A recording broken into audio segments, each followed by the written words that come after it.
চালিয়ে এক গাড়ি নিষিদ্ধ প্লাস্টিক ক্যারিব্যাগ উদ্ধার করল শিলিগুড়ি পুর নিগমের আধিকারিকেরা।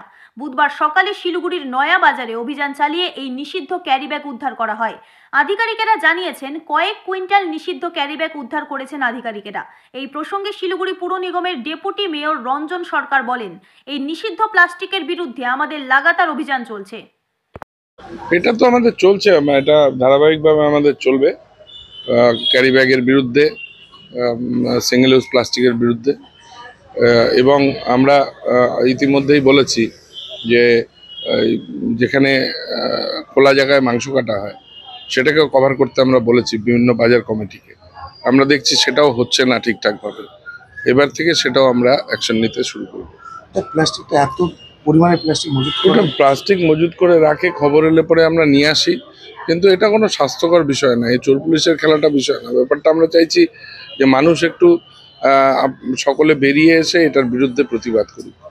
প্লাস্টিক, সিঙ্গেল ইউজ প্লাস্টিক, বিশেষ করে ইউজ অ্যান্ড থ্রো যেটা, সেটা অত্যন্ত সমাজের পক্ষে ক্ষতিকারক।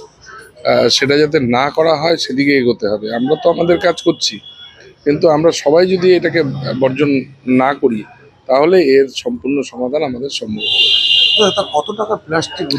টাকা তো বলতে পারবো না, তবে আমাদের আগেও প্রায় একটা গোডাউন ভর্তি হয়ে এসছে, আবার এক গাড়ি ওপরে এরকম প্লাস্টিক এসছে।